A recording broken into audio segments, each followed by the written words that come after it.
Lagi disalahkan selawut. Selawut Nahriyah katanya firqah dallah. Yang bukan nekim, tahu dengarnya. Nahriyah firqah dallah. Habis tu selawut pulang banyak selawut. Mandum firqah dallah. Dia mengambil sumber langsung ke hadis. Dia yang mengambil langsung ke hadis, bukan ikut ulama. Ketika Nabi memerintahkan sallu, berselawatlah kalian kepadaku, ditanya sama sahabat, kaifa nusalli alaika ya Rasulullah? Bagaimana kami berselawat kepadamu ya Rasulullah? Tanya sahabat. Puja Rasulullah, Allahumma salli ala Muhammad titik. Musaidina hang pakai Nabi. Ilmu tarikat, ilmu yang dasar daripada Nabi, diambil oleh sahabat, diajari kepada sahabat yang lain. Sahabat yang lain terus mengajarkan sampai sekarang ini ilmu tarikat. Jadi hana boleh anti kepada ilmu, hana ngambil ya sudah, diam di tempat. Baik bengeh kepada orang bertarikat. Kedua kesimpulan. Kemudian zikir daripada orang yang mempunyai tarikat. Nyoka bicara zikir. Nyoka bicara zikir. Orang tanya yang zikir Allah itu. Empang kena jawaban. Tapi yang dibaca sendirinya salah paham. Andaikan Anda bisa baca dengan sendiriannya salah paham. Tetap mestinya guru yang mengajari. Coba takalan. Zikir daripada orang yang mempunyai tarikat itu berlain-lainan atas sekira-kira pengambilannya daripada gurunya. Ini karena jawaban loh. Beda guru, beda model zikir. Zikir sama, model zikir yang berbeda. Hana perlu si A menyalahkan zikir si B. Hana perlu si B menyalahkan zikir si C. Karena guru tiga beda model zikir. Yang tujuannya satu. Putra tujuan zikir. Ingat Allah. Cara yang namanya tarik. Tarik itu artinya jalan. Tarikat. Tarikat itu jalan.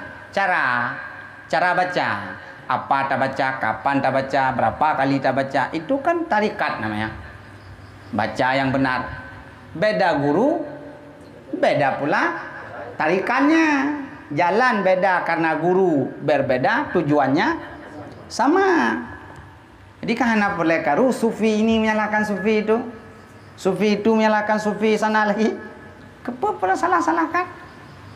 Ini jadi perhatian umumnya bahwa zikir daripada orang yang mempunyai tarikat itu berlain-lainan zikirnya atas sekira-kira ditinjau pada pengambilan daripada gurunya yang dahulu. Dan orang yang dahulu mengambil daripada orang yang dahulu pula hingga sampai kepada penghulu kita, yakni Nabi Muhammad SAW. Tentang zikir. Tentang zikir. Sampai kepada pergi pegah Nabi hana zikir mah. Cuma model zikir Nabi beda dengan zikir kita. Beda metode kan belum bid'ah. Beda kaifiat. Beda cara. Zikir yang berbeda. Cara zikir yang berbeda. Lagi disalahkan selawut. Selawut Nahriyah katanya firqah dallah. Yang bukan nekim, tahu dengarnya. Nahriyah firqah dallah. Habis tu selawut pulang banyak selawut. Mandum firqah dallah. Dia mengambil sumber langsung ke hadis. Dia yang mengambil langsung ke hadis, bukan ikut ulama. Ketika Nabi memerintahkan sallu, berselawatlah kalian kepadaku, ditanya sama sahabat, kaifa nusalli alaika ya Rasulullah? Bagaimana kami berselawat kepadamu ya Rasulullah? Tanya sahabat. Puja Rasulullah, Allahumma salli ala Muhammad titik. Musaidina hang pakai Nabi. Allahumma salli ala Muhammad.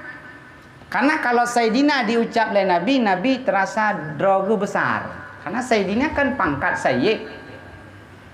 Maka landasan itulah diambil hadis bahwa mengucap Sayyidina bid'ah. Karena Nabi hanya ucap Sayyidina. Hadis langsung. Nabi kah hanya ucap Sayyidina? Ngapain kita ucap? Ya kata mereka. Sama seperti kita mungkin pulang dari pondok pesantren 10 tahun, pulang ke rumah, ke kampung, dipanggil tengku, alah baik nerelong tengku, malai. Berarti larangan bukan larangan sebenarnya. Bukan larangan sebenarnya, karena Nabi itu adalah orangnya enggak merasa tinggi, tawadhu Nabi. Jadi makam tawadhu la tusayyidi fi shalah. Karena di hadis lain kena gekeun oleh Rasul, ana sayyidu waladi Adam. Aku ini sayyid dengan anak-anak Adam. Jadi nyo ke punca perkara ribut karena mengambil sumber hukum langsung ke ayat dan iya, sumber hukum ayat dan hadis bukan kita yang ambil, tapi ahlinya. Yang jelas memang konteks hadis. Kaifa nusalli alaika ya Rasulullah? Bagaimana kami berselawat kepadamu ya Rasul? Ini jauh ya Rasulullah. Allahumma salli ala Muhammad. Titik. Musaidina bid'ah katanya. Man selawat nahriyah dalail khairatnya kan kemudian ada dibid'ahkan oleh sebahagian mereka karena hana bak masa Nabi. Dan guru itu adalah yang dahulu itu mengambil daripada orang yang dahulu lagi, yang dahulu itu mengambil yang dahulu lagi hingga sampai kepada baginda Nabi Muhammad sallallahu alaihi. Tetapi ya nyoba tetapinya orang. Tetapi zikir itu jikalau tidak diketahui akan maknanya zikir, maka tidak diberi pahalanya. Hana pahala. Apa maksud hana pahala? Yakni tidak diberi pahala yang sempurna. Berarti jawab, pahala ada atau tidak? Ada sih. Hana sempurna.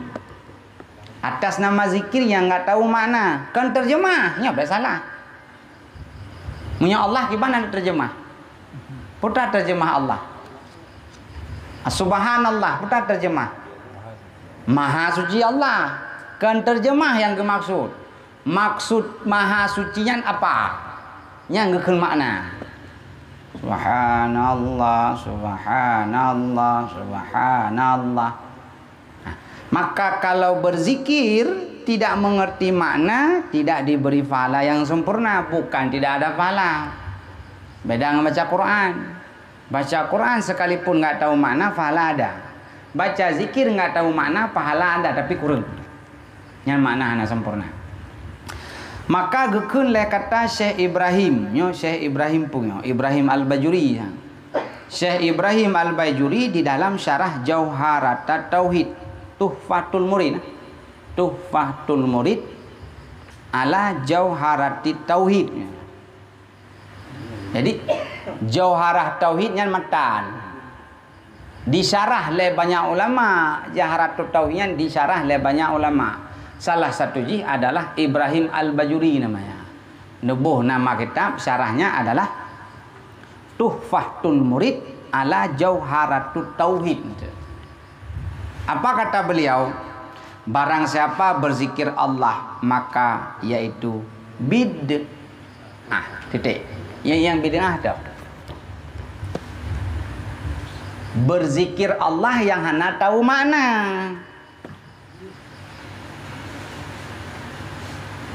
Yang suah petanggung turahnya.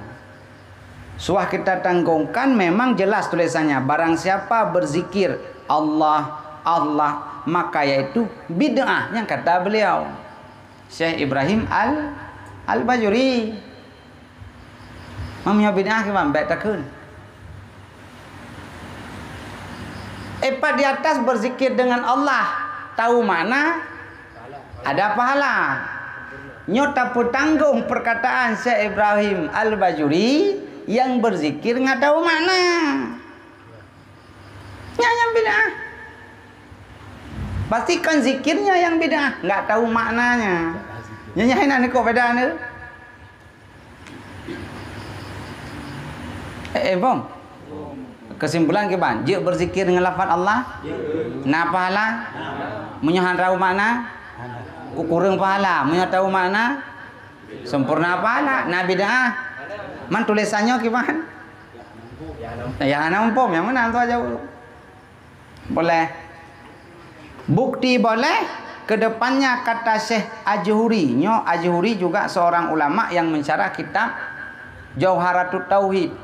Disyarah oleh beliau, gepegat hasiah. Makna syarah itu komentar, getamah penjelasan.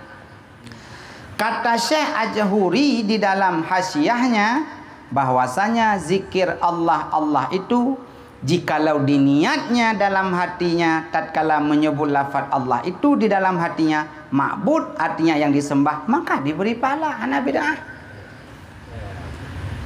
Nah, ini petanggung surah Hewata oleh syekh yang lain. Hana menyalahkan yang dia ada kan. Dibantakan zikir Allah Allah. Lah mati itu petang. Baik ma'bud boleh.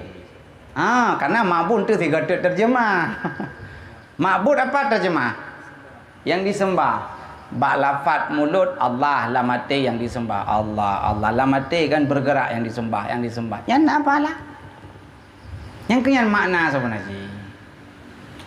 Waktu sebut Allah adalah ma'bud bil haq, yang disembah dengan sebab. Nah apalah nah. Jadi sotan yang orang berzikir dengan lafaz Allah Allah boleh. Ubiraya betul empat boleh. Napa lah? Nah. Berarti nak anjuran. Nah. Jadi karena kesimpulan hana perlu krek-krok, jangan perlu ribut. Mana ada zikir Allah Allah itu enggak ada landasan. Karena dia istidlal hadis. Ya istidlal hadis Nabi yang masalah hadis Allah Allah. Itu kan bukan tidak ada, itu karena cara sedar hansip. Hana ilmu balaghah, hana ilmu badi kan langsung ke ayat ke apa itu bukan tidak ada tapi tidak diketemukan. Kenapa tidak ditemukan? Cara cari hana bere. Sehingga menyalahkan orang yang berzikir Allah Allah Allah. Nya kan salah satu tanda akhir kiamat ya kan. Nya kan sedang bicara adalah tanda-tanda dunia kiamat. Pakan gebahas masalahnya. Karena sudah banyak di lapangan yang berurai itu ahli zikir yang menyimpang dan menyalahi. Kayaknya salah satu tanda akhir kiamat. Akhir dunia. Nya kan jelas kan? Nah, jadi kata daripada Syekh Ajhuri dalam kitab hasyiahnya bahwasanya zikir Allah Allah itu jikalau diniat di dalam hatinya tatkala menyebut lafaz Allah itu apa diniat dalam hatinya ma'bud, apa ma'bud yang disembah, maka diberi pahala. Karena kesimpulan nyanya hana perlu perinci le. Kemudian apabila engkau ketahui akan yang demikian itu, dah yang demikian itu. Yang tak bunuh, yang punya tadi. Yang kita bicara tadi. Apabila engkau telah mengetahui yang demikian itu, maka tidak boleh kita ingkar akan segala zikir orang yang mempunyai tarikat itu. Anjir ingkar. Bukan retak-retak kita yang mengingkari zikirnya. Karena kita bukan ahli zikir. Karena yang mengatakan salah ahli zikir berarti ahlinya juga. Ya kan? Kita ahli atau tidak? Ahli, kita yang ahli rela. Jangan kita menjadi dewan juri kepada ulama tasawuf yang raya-raya. Menan maksudnya. Jadi nasabah kisahnya menarik kisahnya. Long saksikan dengan mata kepala. Oleh kerana long ceritahin wallahu a'lam. Almarhum Abuya Profesor Muhyiddin Wali. Anak Abuya yang tuha. Di Bayunya. Saya alumni Tanah Merah, Walid Bayu. Diundang acara maulid. Beliau enggak tausiah 10 menit tanya jawab. Syukur ramai orang mudum. Apa mudum? Mata Aceh mudum rame. Ramai sekali. Hutan manusia. Ramai dah. Jadi salah satu pertanyaan daripada jamaah ditanyakan, Abuya, mohon maaf. Saya mau bertanya iktikad Hamzah Fansuri, Samsudin Sumatrani, bagaimana iktikad akidah tauhid mereka itu? Nyan mentang pertanyaannya pegawai yang tanya. Ngambil mi lelek Abuya, belum saksikan langsung ya Abuya Prof. Waalaikumsalam, kan lembut dan Abuya. Terima kasih pertanyaannya. Hamzah Fansuri, Samsudin Sumatrani itu orang besar. Yang menjawab pertanyaan orang besar, ya orang besar lah. Saya orang kecil. Assalamualaikum warahmatullahi wabarakatuh. Alah jauh, ada mereka. Ada mereka. Padahal Abuya Profesor Muhyiddin Wali orang alim pak betul. Mursyid tarikat, anak Abuya Mendawli yang Tuhan, yang paling alimnya. Ya. Yang bangga jauh. Hamzah Fansuri, Samsudin Sumatani itu orang besar. Yang menjawab masalah orang besar ya orang besar lah. Saya orang kecil. Anak ke jawab pertanyaan. Makanya long kalau cak jurnya ditanya Syekh Siti Jenar Pak Long. Syekh Siti Jenar ditanya, "Tunggu, Syekh Siti Jenar kayak mana itu wali tauhidnya?" Oh. Nah, orang tanya. Saya jawab terus, "Syekh Siti Jenar orang besar, saya orang kecil." Yang menjawab masalah besar orang besar. Baik, coba katanya, Bu. Kalau kitanya menjawab, kamu tulis hilang kita. Berarti kitanya menukil bahasa kita. Bukan kitanya yang vonis. Kan kitanya dewan juri. Yang kan kau beradab nih. Kau nan lama. Kepo karu masalah lapang ayung begini yang betul kita yang beres. Balik. Kakak pumpung kah? Baik karu-karu le ya. Pio jo gede tanya bobok kayak biasa aja mentang. Tenang heno nalung penoratif sih tenang itu. Ngazikir teh heno. Kitanya kan orang anti zikir, bukan anti ilmu tasawuf, kan anti tarikat. Man tarikat hana ni jo ulang ilung kan po tarikat ke bang jo. Kalau memang Anda mau ilmu tarikat, kalau mau kita panggilkan Abu apa sih? Kita panggilkan Abu Kutakrung kan jut undang kemari. Ta undang kemari ta duduk heno ta terima tarikat bak mereka kan lebih selamat. Ya, nah sepakat. Pak Jan apa? Jadi kesimpulan bahwa apabila engkau ketahui akan yang demikian itu, zikir, ilmu tasawuf, ilmu tarikat itu dasar daripada Nabi, maka tiada boleh kita ingkari akan segala zikir orang yang mempunyai tarikat itu. Kenapa tidak boleh kita ingkari? Jawab, karena tiada boleh diingkarkan melainkan bak pengerjakan yang haram dan meninggalkan yang wajibnya. Baik gara-gara zikir roh bubur harum, baik gara-gara zikir tinggal bubur wajib. Yang tuah ingkari, kan ingkari zikir, ingkari karena melakukan perbuatan haram, karena meninggalkan perbuatan wajib. Kemudian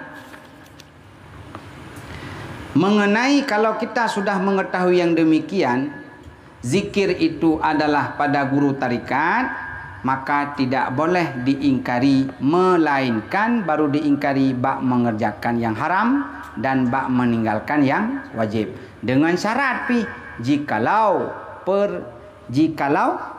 perkara itu ittifaq ulama, sepakat ulama. Nyan harum tak ingkari. Nah, sesuatu yang enggak diwajibkan. Hukum tak ingkari sesuatu yang kagak wajib. Kabeh ni ijma ulama ne ingkari kabeh ke tingkat dosa. Ya?